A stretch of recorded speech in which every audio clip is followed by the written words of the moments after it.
Hello, everybody, and welcome to this episode of Small Business Small Talk. I am your host, Christy Smallwood, and I am the owner of Eagle Eye Strategies, as well as the Chief Strategic Guide here based in Louisville, Kentucky. And I am just always excited to be able to host an episode of Small Business Small Talk. It is a platform in which I can showcase small businesses throughout the U.S. and across the world, because I've had a couple of international guests as well.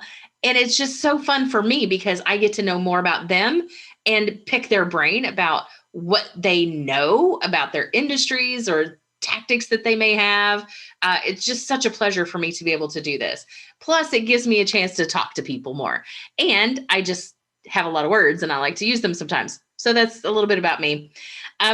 Small Business Small Talk can be found on smallbusinesssmalltalk.com. So be sure to check out the website. All the previous episodes are listed there. You can choose any of them that you like or all to listen to or even watch. So if you are a YouTube subscriber, which I would love for you to be a subscriber on YouTube, all you have to do is look us up on YouTube or go to that episode page and click the YouTube button to go directly to the YouTube channel to then subscribe. Remember to hit the little bell for notifications.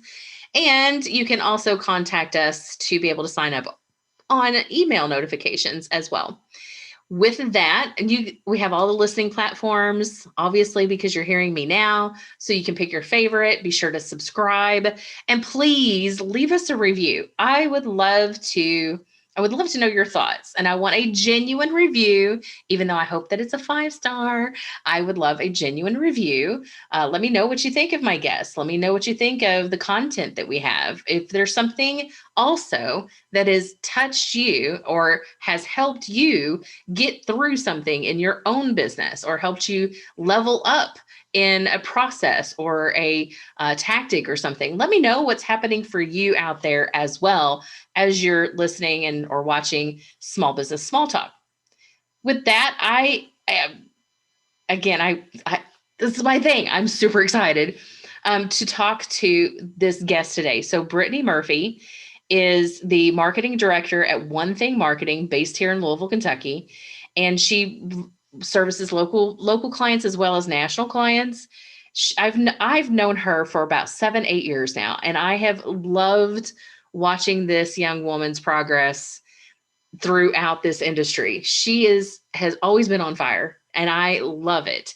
She's smart, witty, down to earth, gorgeous on top of it. I'm like, for those of you who are going to watch this, she's just a beautiful person inside and out, and she's smart as a tack. So I really, really appreciated having this conversation with her because we went pretty in depth on not just what she does, but why it works. So One Thing Marketing works with business owners to get their phones to ring with new clients through optimizing their website and online presence. So today we're going to talk marketing stuff, which is also one of my favorite subjects because that is my background. And one of the things I do through Eagle Eye Strategies is I provide full scope marketing services once we've done the strategy, because strategy comes first. But one of the things that we talked about that you're going to get into and you're going to listen is we also kind of touch on personality structures, which was another fun thing for me to talk about because it's also something I do in my business. I'm real big on understanding personality structure, especially with communication styles. And that makes a huge difference when it comes to buyer behavior. We all tend to have similarities, but man, we really go into DISC and Myers-Briggs. If you're not familiar with that, so let me set this part up for you. If you've never taken a personality assessment, and no, I don't mean those little quizzes on Facebook.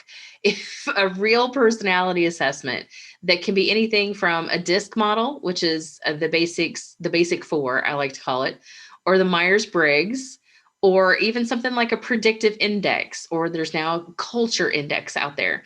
There's a lot of variety when it comes to taking personality assessments. But the DISC is my favorite because it keeps it pretty simple and basic for communication styles. It keeps us on track. But with that, you have 4 basic personality types if we're talking about the disc. And with the disc, it's you have a high D. It's all DISC. So dominant, influential, steadfastness. I get the S mixed up a lot. And then conscientious.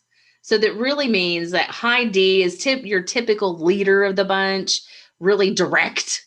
If you couldn't tell, that's kind of one of my strengths. High I is the person, that influential person is usually the socialite of the bunch. We have a lot of words. We have a lot of energy. We like to use both. We're the daydreamers. We love to think big ideas and not really live in detail a whole lot. So those 2, the D and the I, we have a lot of one-way conversations a lot. We have a lot of things we'd love to share with you.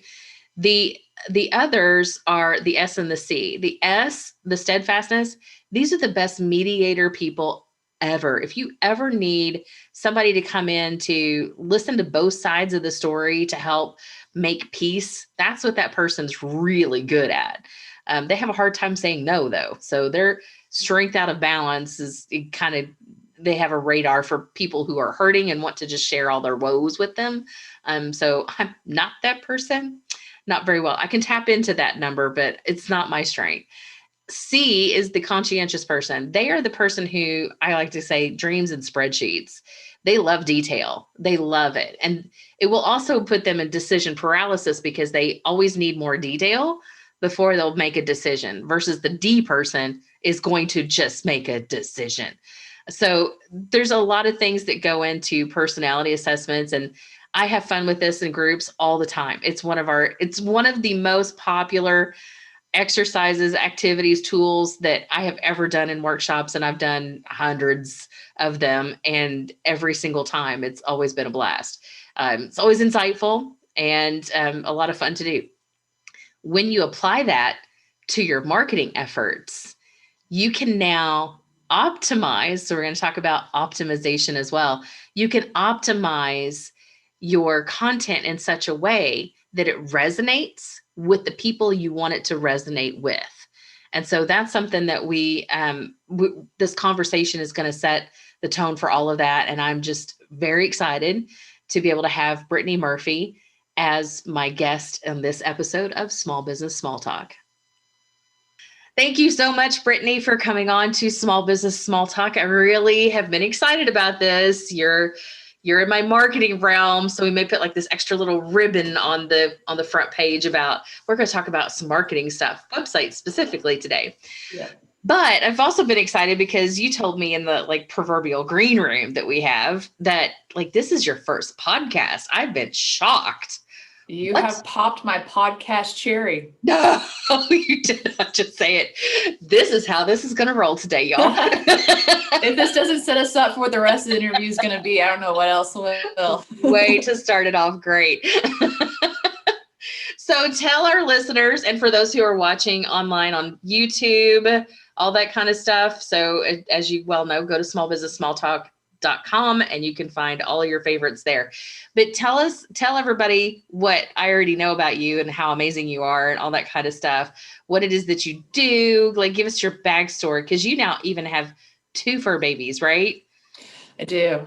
I have a 7-year-old fur baby and a 13-week-old fur baby. So oh gosh, they look identical, 4 completely different breeds mixed all together, but completely almost identical. So that's my personal life. Trying to manage that. I should have gotten them during COVID. That probably would have been better because I would have been home a lot more. But it's actually why I got a second dog, as during COVID, I saw how unhappy my dog was being alone at home all the time. So I got my best friend a best friend.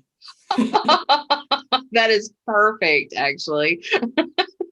Yep. So give me some background. I've known you for a handful of years, and you had gotten started with One Thing Marketing, which we'll talk about. Mm-hmm. But so give us a little like career history. What got you into doing all of this? What did you do prior to marketing? Yeah, so it's been a decade now since I left college, and I went to college thinking that I was going to be in like the fashion design retail industry. I went to UK for merchandising, apparel, and textiles with a minor in business. It is a mouthful of a lot to say that I was basically bred to be in that industry as much as possible.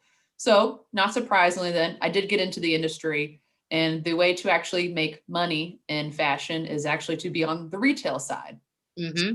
My first job was to be an ETL at Target. And so I went through their training program, was actually a manager at 5 different locations all throughout Louisville. And it was a great journey, taught me a lot of things I do not like as well about the retail industry. So within that, after working many holidays, weekends, nights, and missing a lot of good events, I was convinced by family and friends to get into the more normal office life. And so I actually got a job at Northwestern Mutual. So I was in charge of their sales team. So I helped them fill out their different proposals and kind of the marketing side of it. And throughout that year, I would say I had my quarter life crisis hit very hard. I loved a lot of things that I was doing, but I really found that anything marketing where I could be creative, help, kind of more of the closing sales process, I really enjoyed that. But that's not what I got to do behind the scenes every day at my normal job. And so I ventured out to kind of find that position of marketing that I wanted. And for anyone that's probably my age or younger, trying to get into an entry level marketing job is probably like trying to get into Fort Knox. They either want you to sell AT&T memberships at Costco, or they wanted you to have 3 to 5 years experience for that entry level job. Yeah, So it is tough. It's a tough market for sure. it was a drag, and it was kind of, I think, something that got my hopes up a lot. But luckily 7 years ago, I actually found Dan, who's now my business partner. And he was kind of a one-man band, and for a while been struggling to kind of get a good employee. So I kind of came in as a hybrid for sales, marketing, and client service. And its 7-year anniversary was last month in June. So I would say that's been going well since then. And it's finally somewhere that I've found a passion. I can help people. I can still be creative and kind of do all the things I was doing, but I'm not working nights and weekends or holidays anymore. Which is really a feat in and of itself. Congratulations on that level of success. Thank you. Thank you. So, okay, because I met you right at the start of your one thing marketing journey, and that Yes. it's been for me on this side of the table a pleasure to watch the growth that this path has given you along your career journey. Thank you. Thank Yeah, you. you've done a great job with that. And you Yeah. and Dan are very different people that are working together to grow this business. What's that relationship been like? Because Dan's very much just give me the computer and don't give me people, and I will do this all day long. Yes. So are you more of a fan of the disc model or like Myers-Briggs personalities? I could go either way, but I use DISC for communication purposes. Okay. So we kind of use both as well. So for anyone who's into Myers-Briggs personality test, we are 100% the opposite on everything. So I'm an ENFP. He is an ISTJ. So we're completely opposite on that standpoint of it. For DISC, for instance, I'm a very high I, which means that I enjoy talking. I'm a people person. I'm your socialite. That's really great for sales. It gets me in trouble as well because I can get off topic when I talk too much. However, my business partner, Dan, it has the lowest I. So he avoids people, avoids confrontation, avoids conflict. He is 100% your best service person. He has such a high C, which is that attention to detail, that it's what I needed in a partner to make sure these things were done. So our beginning relationship was I was out there doing all the networking to find people, get leads, bring them in, and then I was servicing them afterwards and talking communication wise. Well, he was actually I would call it my little man Oz behind the green screen. He was doing all the physical work. So I would always call myself, I was like, I'm just the Dorothy out here trying to find people who need help, for their lost brain or their lost heart. I'm trying to find them. And I bring them to my wizard, who is Dan, and he actually helps get them exactly where they need to go. I'm just kind of the sweet talker to get them there. So it's been nice over 7 years. I'm no longer just the sweet talker. I understand everything that we do, and I can actually talk very technical with clients if they need be. But it was very fun in that beginning of the relationship of he knew everything and he was very quite awkward. So that's why actually, Christy, you and I met, is because he was trying to teach me how he was talking to people about it. And for those who don't know what SEO is or really think it's not a sexy thing to talk about, it's kind of difficult to come across in conversation if you're not good at having conversations. So that's kind of why we met, is how can I describe what I do that actually makes sense and people can understand it? And that they would be more interested because SEO is not something that's very interesting to most people. Like, I don't even know what that means. Yes. 100%. So to talk about something that's difficult, you really do kind of need someone to really make sure that what your message is saying comes across to everybody, because I was kind of that sounding board for him in the beginning. When he would explain something or describe something, I would give that nice deer in the headlight look to kind of know, what the heck are you saying? So remembering that whenever I talk to anybody about something that's kind of difficult, and of course, you're in the marketing world, things change every day as far as what a good avenue is, how to maybe evolve with any algorithm change. So kind of be able to convey that to anybody. That's kind of the trusted you need to be able to get those clients as well, that I had to hone in on as much as possible because I couldn't get that from Dan in the beginning. And enter in somebody like me that can help you with Yes. that. And then Superwoman came in. I mean, Wonder Woman. So, okay, then tell us a little bit about One Thing Marketing. So why is it, okay, because One Thing marketing is not just one thing. So why is it One Thing Marketing? So the reason we came up with the name was there was kind of the idea that you never know what the one thing is that could change everything for you. So Nice. landing your first big client, or maybe it is getting on a podcast as amazing as this one to open up your audience. It's all these little things. You never know what that one thing is. It really catapults you into the next arena. And so when we kind of thought about it, we said, well, your website's like you. So that could be the one thing that changes your company from getting a bid versus your competitors. So that was the initial portion of the idea. We've read The One Thing by Gary Keller a few times as well, and everyone thinks that it's based off that book, but our company was made before that book. So we didn't try to steal that side of it, but in a sense, very much so what we do is like, we're helping a lot of trade service businesses. So we're kind of focusing more on the marketing side of the digital things that are more inbound. So that would be having a great website that converts people. So when they do find you, they're wanting to take action, call you, submit a form. But we're focusing on that really unsexy term, that search engine optimization, SEO for short. So we're really kind of helping make sure that these business owners can get found. So if someone's typing in their service plus a city, their website can actually show up. And so for us, for our clients, that was the one thing that they really needed to be able to afford them to do more things. So to hire more employees, to be able to do other marketing channels and really kind of spread themselves and grow as a company as much as possible.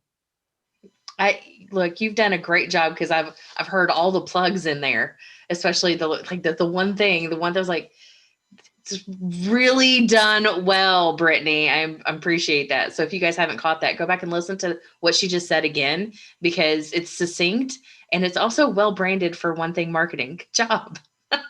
Thank you, because I actually just came off the top of my head. No, Sometimes it happens that way.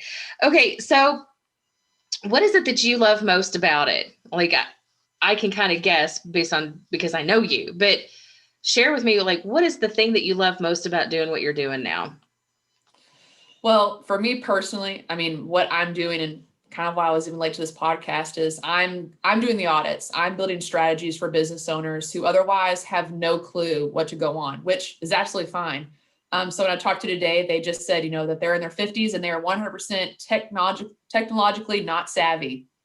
And I kind of joke because I'm not tech savvy either, like surprising. Hello, I'm a millennial and I'm just really not. So you don't have to be. So it's really fun to talk to them and be able to know what I know, to actually make a plan and put it into easy, understandable terms for them to understand what they need to do, what they can get out of it, what's that next step for their business. So I enjoy that because from the beginning, I get to meet them. I get to dive into someone else's life. So I'm kind of vicariously living through all these different business owners, understanding what each of their problems are, because I'm sure, as you know, everyone has a different problem. Everybody has something that is the one thing that they're stumbled upon that they're really stuck at, And so it's very fun to be able to see that outside perspective, have like an eagle eye view of what's going on. Thank you for that. And be able to put it in terms of what they need to do. So I do enjoy that side of it. Obviously, I'm more of a before and after type of person as well, of the big picture. So be able to fast forward a year after I've talked with someone and their business has doubled from the first initial talk I've had. That's really at the end of the day what keeps me going through these, because I'll be honest, I'm a salesperson still at the end of the day. So we get rejected. We get told that, this isn't what I want, maybe this was out of budget, scope, whatever it may be. So it's very fun to actually have someone who you can connect with really easily understand what they're doing and know because of what you've done previously, you can almost guarantee those results that they're going to see. And seeing them react, seeing how their business has changed, it's kind of in a sense what, internally with our own business, the more clients we can help, the more we help them grow, the more we grow as well. So it's really a two-sided, but a fun way to kind of see scaling on both ends of it, if that makes sense. Yeah. So, okay, let's talk about our so not sexy subject, SEO, for a second here. Because I know you guys kind of not just specialize in that, but like you guys do websites and SEO, and it's a hand-in-hand symbiotic kind of thing. Yes. So for those out there who, first of all, don't have a clue as to what SEO is or what they should even be doing, let's start that conversation for a hot minute. Yes. What's it supposed to do for you? Yes. So in the grand scheme of things, I'll keep saying SEO. If it sounds like I'm saying CEO or anything else, I apologize. I would say that's my Louisville twang with it. But SEO, search engine optimization, the key idea of it is basically that you have enough clues and signals on your website that you should rank when people type in whatever they're looking for. So if you're a local plumber, then your website needs to send enough clues to Google that you do plumbing services in Louisville. If you do not have those signals, Google doesn't rank you because they want to give the best search results for their clients.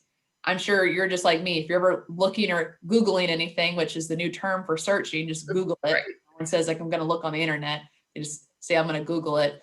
And so when you actually Google anything, you want to find the best result, number one. At the end of the day, all of us have time constraints. We're impatient as well. We're a little lazy. So we want to do some due diligence. We want the easiest things and the most correct things to come back to us. So that is the grand scheme of things, is Google is trying to help people as much as possible. So if these websites aren't pulling and saying, hey, this seems like a helpful resource for my visitors, then they don't want to rank your website. So that's kind of why, in a sense, we always talk about, a website, hands down, it's going to be one of the biggest sources where people are going to go to learn about you. It's where you can hone in all of your information, and anything you have on social or anything else, you still want to have on your website. So you can really kind of put everything that you own into this one area for it. And so when it kind of comes to that, you want a good looking website because you want to convert people, but the marketing that you're doing, and again, that one of the biggest things, and about 95%, it's changed over the years, but it always starts with the 9. So I will say 95% of all searches for products and services actually start online on Google. So and let me just say, and this is so true because I'm just thinking about what I just did today. I'm looking for people to connect with that could potentially help me figure out how to get something done for a trade show. I want to do something a little maybe on the extra side. Okay. But I also need to know, first of all, who can do it, who's good at it, what are the capabilities? And then of course, cost is a big factor. Can I, my budget manage it? But I'm like, I don't know these people. So I'm reaching out to some of my network, and somebody had sent me information today. You need to contact this guy, gave me his email. I didn't just email him. I went and looked up the company name that was in the email. I went to the website first instead of just reaching out, because I'm like, what is this about? Before I was like, I totally checked that out before contacting him. So even when we're passing leads and things, maybe in a leads group or in the chamber as you're networking, whatever, I do have that behavior myself. I will go to the website to kind of see how they look and sound, and do they look like they know what they're doing? I know I'm in the process of updating mine. My team is like, here's some things that we want to start incorporating. And I'm like, okay, we're going to be getting a slight facelift and deeper dive on a couple of things, because here's where we're going to hone in on. And I'm like, oh my God, people are looking, they're checking me out. So yeah, it is a definite behavior that people are going to check the website, and you want to make sure Google has everything it needs to be able to refer you. But I usually do tell people, Google's your digital networking partner, your referral partner. Yes. And if it doesn't have everything it needs to refer you, you don't get first dibs on that referral. 100%. The more you help Google out, the more they're going to help you in return. Yeah.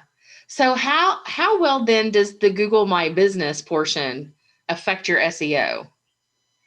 So it's a portion of it. So really I would say in the easiest way to describe this, there's two different ways of SEO. So one is all the SEO that's going to be physically on your website. And so the SEO that's on your website is basically you answering a lot of questions as well. So it's kind of where, in a sense, the reason that you're using those websites to find more information is because, as you said, you have a lot of questions that you want some answers to. That's the whole point of the website. I really do just try to describe your website as your 24-hour salesperson. So if you have the right information there, whatever someone's typing into Google, they're most likely asking you as well. And so if you can actually answer that question on your site, they can find you that method, build trust, and now they have authority because, as you said, you went straight to Google to try to find someone in the trade show industry to help you get something extra special. You couldn't find many great results. The company that we were told, let's just say they had the most spectacular elements to help you make a very spectacular trade show booth, but their website doesn't do anything for you. Well, that's like having a salesperson out in the desert without a car. There's no one they can talk to. There's literally, they can scream their head off. No one's going to find them. No one's going to help them. And they can't sell to anybody when it comes to that side of it. So that's really kind of talk about SEO for a website is you're putting all that information out in front of the reader and you're optimizing it. So therefore you can get found. So when all these little questions people are typing in, your website pulls up. What, because I know what it is, but we have listeners and watchers. What is optimization? So optimization, and the easiest way to describe it is, in a sense, it's putting as many clues. So I go back to the whole clues analogy. So if, let's just say you're trying to get to know me, well, let's just say for anyone who's on just the listening audio version of this, if I was trying to give you as many clues about what I talk about, I would say I have curly blonde hair and I'm wearing a very bright floral shirt. And I would say I have pretty good eyebrows because, I get compliments on those. You can maybe draw a picture up in your head, but if I could give you more clues, like how many teeth I have in my mouth, am I wearing makeup? Are my nails painted? It gives you a clearer picture. So therefore you can actually find what you're looking for and imagine it clear. So if I'm only half optimizing, I'm just telling you I'm a white girl with blonde hair. Well, that doesn't help. There are a lot of white girls with blonde hair out there. But if I give you more and more about me, well, I live here. This is what my animals' names are, all that type of stuff. I'm optimizing you to know as much about me as possible. That's exactly what websites do, is you're trying to tell me as much as humanly possible what you're involved with so I can match that back to people who are looking for that. So it's kind of where it comes in the sales world. And Christy, correct me if I'm wrong, but it always helps to really define that target client. So if you know who exactly you're trying to go after, you know what to put on that site to kind of go after it. So, and when I say that, it's not just where that person lives or what their bank account has in it, because I know we all want great paying clients, but it's more of what are their concerns? What are their problems? What are their issues? So when it comes down to a trade service, it kind of gets simplified. If my toilet is clogged and it is overfilling, well, we kind of know what search terms to put in. You're just looking for a plumber. But let's just say you have a specialty thing. If you actually optimize your website to talk about every single service or product that you have, when people type those in, well, if your website gives enough clues that you do that signal, then that's when it's optimized, because Google can see, well, this page is very relevant to what this person's typing in. I should probably show this as a result. And so all those things feed into one another. So the better you're giving more resources to people, you're answering their questions. So Google wants to rank you and you're answering them well. So if you're actually answering this so completely, therefore people, just as a visitor standpoint, they're gaining trust in you because you sound like you know what you're talking about.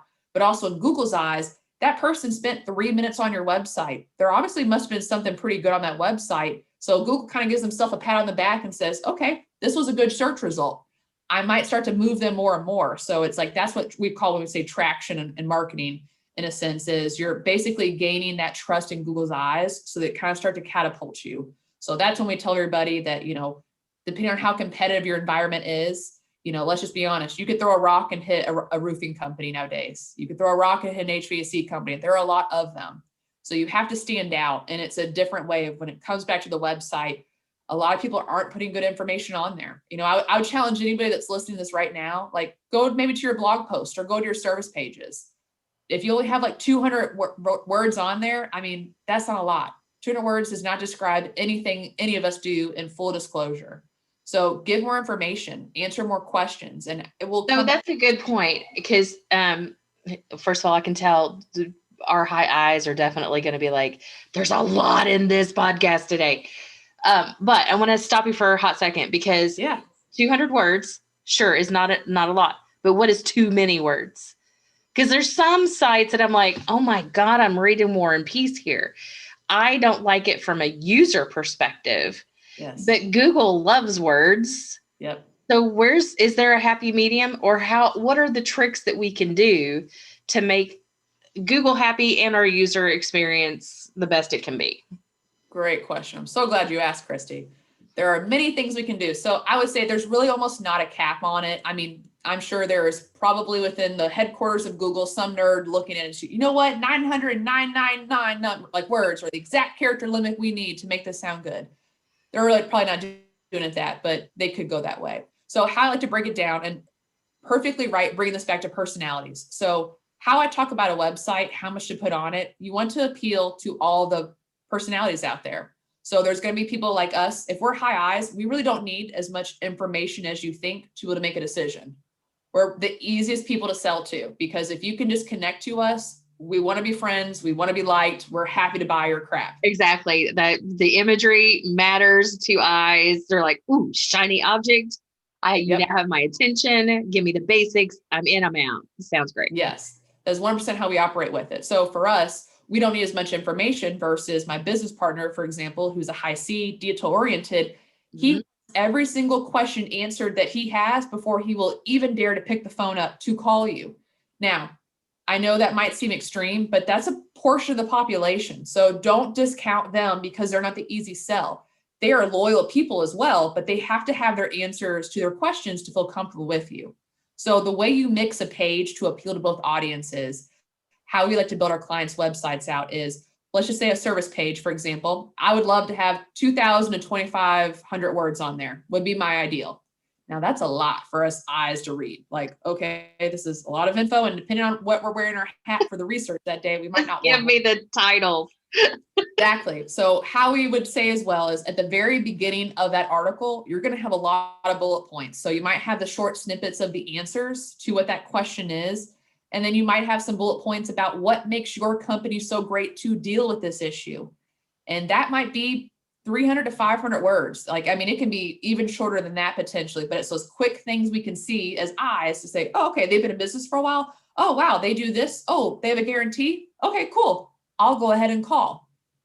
Below that is where you'd have almost the rest of this information. So the who, what, where, when, why, how of that service or that product, you're answering every question about it on that page. So therefore it ranks because you have a lot of content, you're optimizing this content. So therefore Google can see it, but now you're appealing to all the audiences. So you and I, let's just say it's an expensive product we're looking to purchase. Well, we might be high eyes, we're an easier sell, but we still want those facts at the end of the day to make our decision with, because we're high eye does not mean dumb. It just means we're a little bit nicer than everybody else out there. I feel right. So we still kind of need those things. So because you're answering those questions, again, you're bringing me that trust and that value. I feel like that's in the grand scheme of things. For my trade guys, you know, your tech is the visibility of your company. They're the ones who come into someone's home. They're the ones that are wearing the logo on the shirt. So how they represent you is definitely one facet of it. But what I'm trying to do is give that presentation of yourself before you even get the tech in the door. And honestly, this information is to be able to get the tech in the door in the first place, because you're answering these questions. They feel that you're knowledgeable. I mean, the reason we all listen to podcasts, YouTube videos, and read blogs today are to learn. Yeah. You know, trying to get this information, we're trying to bring it all in. So just because you are an HVAC business and you don't think anybody wants to read about what to do to diagnose your AC system if it breaks down in midsummer, well, there are still people who actually are looking for that information because they just don't know what to do. And if we're a millennial, we automatically go to Google. If you're a Gen Z, I think you actually came out of the womb with a cell phone in your hand. So you know exactly how to use this from day one with it. So that's why we want to kind of have those things there as much as possible, because the fun little fact is 42% of all home buyers are now millennial. So we're almost over, you know, like we're going to be half, and we're soon going to be over half the buying market. So when it comes back to my guys in the trades, well, there's no reason you shouldn't have a good digital marketing plan or website created, because that's what we're all going to come to see to find you on. You know, someone gave you an introduction. They could have give the most shining words for that person and you still end up calling them, but you still did your due diligence in looking them up and finding more information about them. So just in case you did not like what you saw, you weren't locked in anything before you called them. Exactly. Yeah, I'm always going to search. My behavior is always to check you out before I just ring up the phone, because ultimately I like to feel like I'm in control of my decision, and I'm in control as a buyer, and to here are the things I need to know. Can I figure it out at 10 o'clock at night without calling somebody? Right. That's the other nice thing about being able to do that research online, is it's anytime I at my convenience. Mm-hmm. And then I call, and then we work out like how it all fits on the schedule, kind of thing. But okay. So how much do you think social media affects SEO? So social media actually doesn't affect SEO. What it can affect is how much traffic comes to your website, which is a little bit of an SEO factor, but not if it's coming from like the organic. So like you actually would need that traffic to come to Google to play a role in SEO. So what I love about social media though is marketing and branding are still two different worlds. You know, you can market yourself, be in front of people as much as possible. And that's what I push as much as you can. But again, you need to retain these clients. You need to also be there when they're not ready for you. And that's kind of where that branding comes back into play. So social media, you know, I feel like it's a great standpoint because in a sense, you're always there, you're present, you're showing more things that maybe you wouldn't show on your website. So again, I talk about someone that I just met that wasn't very tech savvy. They do a Facebook page and they're actually posting on it. And I told them, I'm giving you kudos for everything you're putting on here because I'm getting to see an inside life into the construction industry, which not a lot of us are in, but we love seeing before and afters. We love seeing things that are being done and what they look like and the progress. So that's kind of where, okay, maybe I'm not ready to have a house being built just yet, but I'm following you because I love what your design looks like. So now when I am ready, I already know who you are. I followed you for a while. You know, all those things really kind of do come into play with it. So what I would prefer a lot of people do with their social media is giving those behind the scenes things, giving more content to what you're doing, breaking up what you have on your website. You know, so if your website houses your gallery and your blog post, well, take a blog post up, cut it into different parts. There's many different things you could post on the social side of it to really kind of help hone in everything you're having there. So to be very frank, with SEO side, it doesn't do too much for it, but it's something you need to have to kind of incorporate to make sure you look well-rounded. Because as you mentioned, you're doing research on that company. So let's just say their website left a little bit more to be desired, but they have a social link there. Well, you're probably going to go to their social link next to see what they look like, what they're doing, what before and afters, you know, the different products they've had. So you need to have that still. So, okay. I'm going to see if you think like I do. Does it matter? Not for SEO purposes, but you as a buyer, when you go check somebody out on a website and you're like, okay, this is pretty basic. It's not got everything. Let's just see what they're doing on their social. And you click that social link and they haven't posted anything for like 6 months. What's the first thought? Many. So, and that's a hard one. I mean, especially if we want to talk about the last 2 years. I mean, over COVID, everybody's marketing plan either stopped completely or diminished. So, you know, I always throw a little bit of salt in there as far as what that can mean for a lot of businesses. And I'll be honest, I mean, marketing was the first thing a lot of people wanted to drop when the pandemic started. None of us had any idea where this was going. Had a lot of conversations around that. And I was like, that's the last thing you need to do right now. You need to stay as top of mind as you can. You got to do everything you can to stay vocal. Yes. And funny enough, the clients we had that stuck through it got 15 to 20% more of those who didn't and came back later. Because regardless, that 1 year, everybody took off. They were the ones doing everything right, doing everything they needed to do. And they were able to trump over those competitors that just dropped everything. I mean, it's not a tortoise in the hare, you know, type of race in a sense. It's whoever can continue to go to press forward, doing the right thing. So even if you're walking steady, that's progress versus you taking a rabbit leap and then stopping. So you can make progress, but the person who's still walking is going to catch up to you. So you're always going to have to be in this habit of it versus just being consistent and doing the things that you need to do. So even via social media, you know, those who stopped and kind of have done stuff, you know, I challenge them to not, you know, either if you don't have time for it, then partner up with someone. Because if you're not going to put these things on your website or do any other type of marketing, well, Facebook is the only other place that you can easily post everything that you're doing real time. You can go live. You can do a lot of other things like that with it. So it's definitely that one. They've done well. It's the one-stop shop, which is fine. But then I'm like, it's part of me is like, I am so ready for not Facebook for a bit.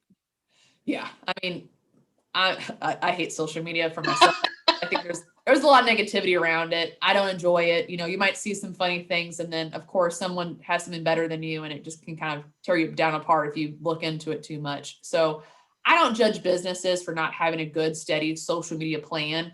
I'm gonna judge them more if what they're posting is only selling themselves, because that's where it's not benefiting me as the end user. You know, that's what I said on your Facebook. I want to see behind the scenes. I want to see what the real life looks like. You know, give me information, give me resources, and then periodically sell me, you know. But if you're selling me in every single post, that's where I feel like more you're just kind of wasting your time with it, because you're not trying to connect with your audience. You're just trying to plug yourself every single time. And when it comes to social media or almost any other marketing, you have to help your target client, not just help yourself. So if you're not giving them things that are valuable, you know, saving them time or saving them information, then you're not going to get them in the first place. And if you did, you're not going to keep them in the second place, because you're not benefiting them at the end of the day in the easiest terms. I always tell people social media is the one thing you need to remember about social media is that it's social first. It's not a place to just put up, basically throw out the good old fashioned flyer. You can't just sell all the time. Like I have a client, he's the classic sales guy. He's like, oh, tell everybody we got to sell on this. We got to sell on that. I'm like, they don't care. I will put it in rotation, but that's not going to be every single day. So it can't be the only thing that we talk about is this sale, because they don't want to hear that that's the only thing going on. You know, and I would now, say that's the, oh, sorry. I was just saying, I think that's the fun part about marketing now. I mean, if you think about it, even 10 years ago, that's all it was, is what's your new coupon? What's your special? What do you have on this printout going in the Val pack? That's really what it was. Whereas now it's customers want to be pleased, you know, and there's enough options out there for them to choose who's going to cater to them. So if you're not helping them and giving them that stuff, well, there's so many other options for them to choose from. And I love that, because I feel like it's actually doing, to me, what I would call real freaking marketing. Is you're trying to create something that no one else has done. Your competitors aren't giving them this information. So why don't you? yeah, there's so many nuances now to how you can do marketing. The good old fashioned way, when I say good old fashioned, probably whenever I started like 30 whatever years ago, would be, you know, you do the traditional marketing. We didn't even have internet marketing back then. Shit. Okay. We didn't have that to deal with. That wasn't in the textbooks? Shut up. No. Oh my God. Okay. Sorry, you guys, for that moment of wow, that wave of I feel old just hit me. I started out in radio and at a radio station where we used like the 8-track tapes to record the commercials on. And you'd have the magnet to be able to erase that tape and reuse the tape. Think 3 simple clicks and you delete something now. Okay. So aside from that, bad flashback. I basically forgot what's going. Social is social, traditional marketing. So back in the day, you had certain things that you just knew you needed to do. It's typically a flyer or direct mail or something. You'd have direct mail that goes directly to the mailbox. You'd have the flyer that gets posted on the wall. The flyer would also translate to like billboards or whatever, signage. And then you'd have TV and or radio. Radio is usually cheaper than TV. So you'd start in radio, go to TV. Those were the things that you did. And then all of a sudden we had the internet. And you're like, oh, wait, what? We can put ads out here too. And then it just, and then. And so now we're at a state of anybody who's trying to live their dream business, start something new, whether it be a contractor, which is in your specialty field, or start a new little boutique, or, you know, make new craft, whatever things to sell. Any of this new stuff, all somebody typically wants to do is just do their thing. But to tell the world about it, it is definitely not the Field of Dreams movie where you build it and they will come. That is not how this works. Yep. And that's always been a joke for us in marketing, is that you can't just put a sign out anymore and expect people to show up. Yep. That's not how this works. So this continual marketing sense, and like we've only talked about your website and SEO and a little bit of social. There's like a shit ton of other things out there just digitally. And then how to make sure, if you're doing an actual well thought out campaign. So talking about that sale, like a 4th of July sale or whatever, there's a campaign coming up, that everything that we're doing in all of those different places makes the same message all funnel to one spot. And so like, oh my gosh, it gets overwhelming. The complexity of marketing has only gotten bigger every year. Every year. So how do you help calm your business owners to like, you got like, what do you do? What are your secrets to help them feel like this isn't so hard after all? Well, first I'd make them grab a beer with me, because that's the only way to calm down after. Yes. But really, I mean, how I like to look at it is, I mean, there's a million things you could be doing. Let's get back to the basics. Where, like, define your target market, who is that ideal client, and then we can look, what are they doing? What do they need? So even if I talk to someone who really wants high-end clients, in certain parts of the city, that's absolutely fine. So they are looking for content in a different way, potentially, but they're all kind of looking for the same thing. But you're trying to make sure whatever, again, the easiest way I kind of say to go back to this, again, we're going to focus on the basics, but that might come down to just making sure all this is on their website. So they're answering these questions, and then they can post all these things in different places with it. But again, the easiest way I kind of say to even get a cheat sheet for what should you have on your website is, whoever is answering the phone for your business when a new lead calls, they need to have a little pen and a notebook right beside them. Every time they get asked a question, they write it down. Anytime that next person calls and they ask a new question, you write it down. But if they ask a previous question that's already been asked, just put a tally mark behind it. So after a couple of days or a week, you should have 10 to 20 questions and a lot of little points behind them where these are the most common questions I get asked every single day.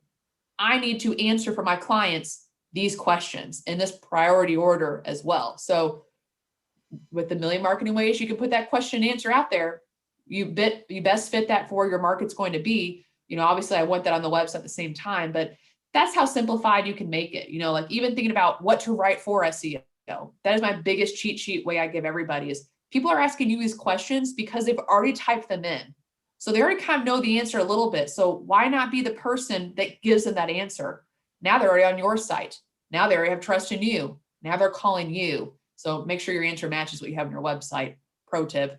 That could be really rough if it's not, but that's kind of when it comes down to the grand scheme of things, is like, what's going to give you the biggest benefit of it. So when it feels overwhelming, just bring it back to the basics. Ultimately, where are they going to end up? Well, all marketing channels usually drive back to a website. So let's start there. Let's make sure you have the right answers. So anything you do outwise, if you're continuing to run social media ads, perfect. Okay. Well, those ads might have them come back to your site to fill out a form for an offer, or to get an ebook, or to getting more information with it. So, okay, they're here. Let's make sure that looks good. And then you kind of can keep expanding outwards. So like we kind of do some marketing coaching where all I tell them to do is, let's just track everything you're doing. So maybe the other side of this answer, Christy, for someone who is doing everything and they just don't know what to cut out, what is working, put call tracking on literally everything you're doing. That is the number one guaranteed to know what's working and what's not. So if you have that billboard, that radio ad, that TV commercial, your website, social media, SEO, ads, and something else, because there's probably something else I'm forgetting in the world. You're doing email marketing. All these different places can have a call tracking number or a special offer or a direct landing page. So therefore, if you track all that stuff, you can see, okay, well, of the 10 things I'm doing, 3 of them are bringing in 80% of my business. Then let's drop the other 7 that are only bringing in 20% and put more money into those 3 things that are driving your business. So that's where even like my guys with trucks, A lot of times you don't want to have a call tracking number on a truck, because if you don't renew it, you don't want to have it. You don't want to lose and have to redo your truck every Right. year or two with a new number on it. So, okay, maybe the office number is on those. That's the one place it's always going to be your unique phone number, is on things that are kind of more irreplaceable, such as that. But if you're doing those flyers, those handouts, you're doing more marketing or networking with it, well, if you don't remember where they come from, then have a different number on that too. So at the end of the day, you can accumulate all of these calls in, and you can relate them back to whose phone numbers you have that closed business with you. This is kind of one of the easiest dumbed down ways that it just makes a huge difference if you can kind of put that time into it to really make sure I understand where my clients are coming in from. So therefore I understand even more what they want me to have for them to find me, if that makes Right. sense. Absolutely. So, okay, I always ask a couple of questions to my guests before we wrap. So because I knew we would have a lot of good, deep conversation specifically about marketing stuff. And I'm so glad that you shared a lot of great advice to those out there. So let me ask you, Miss Brittany Murphy, what is one of the best pieces of advice that you have ever received? I would say, as generic as it is, never settle is something I actually have imprinted on a bracelet. Someone I have as a mentor honed that in on me from a very, very desperate time in my life when I needed it. And it's probably something that it's for a personal nature, but for business, I think it's great as well. You just never settle on what's going on right now. There's probably always something that you can improve on, and don't just settle for what's in front of you. Like, look towards the future, open your eyes up. There's a huge world with many possibilities. No need to settle on what you kind of have happen on right now. Awesome. Well, Brittany, I thank you so much for your time today. As we wrap this up, this has been a great conversation. I'll have to have you back at some point. I should Yes. have all of my marketing friends like on one podcast. Oh my gosh, how crazy would that get? But make sure we're all like somewhat enemies. So therefore, you know what? YouTube marketing's great, I guess. But have us all debate which part's the best. I think your audience would love to see who might win that one. That's the interesting dynamic. I'll have to throw that out there because I got like 5 of you in mind right now. And I would just be like, ooh. How to step in on I think even that. better would be that we all have to have maybe just a few adult beverages, and then we answer these questions. So we're very honest about what we like, what we don't like, just give a little more reality to it, maybe. Marketing with mimosas. So just a dash of orange juice in mine, please. Just a splash. Okay, got it. Awesome. Well, Brittany, again, thank you so much. I've really enjoyed this conversation. Yes, thank you, Christy. This was awesome being on. Didn't I tell you how amazing that detail of conversation was? So there's a couple of things also I wanted to wrap up with. Defining that target market and knowing how to talk to them really is a number one top priority when you're doing your marketing. Your marketing is, while you want it to be all about you, it's actually about them. Like, you want it to make sure it's resonating with that target audience. If you have that audience defined clearly, and I like to say that you have refrigerator rights with them, like you know them well enough to know what's in their fridge when you come over. Know them very well so you know how you want to communicate with them, that they will actually listen and want to communicate back with you. That's target audience stuff. And then I loved her tip. So if you're not doing this, I would highly recommend it. I love the tip she gave about keeping that little notepad with the pen next to the phone. So when somebody's asking you questions, or even think about that next sales call that you're having, if you're out with just doing your networking, your one-on-ones, your whatevers, keep a little tally of the questions that you are being asked. And that can help formulate the content for your FAQs on your website. Frequently asked questions are questions that people are already asking you. You just need to keep track of that. And then, of course, keep track of the calls that are coming in. So if you were to only track 2 things, track what people are asking you and what they're calling you from, so that you know what's working out there. I loved those tips. I highly recommend you guys implement those. Those are 2 things that you can implement right now from this podcast, Small Business Small Talk. And I am so excited. I'm always excited. Like, this podcast really lights up my life, if you guys have not been able to tell so far. So if you have somebody out there that you'd love to hear more from on this podcast, please let me know. I probably will take her up on doing that whole group conversation around marketing. Like I said, I have about 5 people in mind. I don't know how crazy that would get. We're going to see though. Stay tuned for when that one happens, because I don't know when, but boy, that'll be good. It might have to be a 2-parter because that's a lot of people in the room talking about marketing. It'll be fun though. I guarantee that'll be a fun time. So anyway, back to Small Business Small Talk. Remember to go to the website check out all of the previous episodes.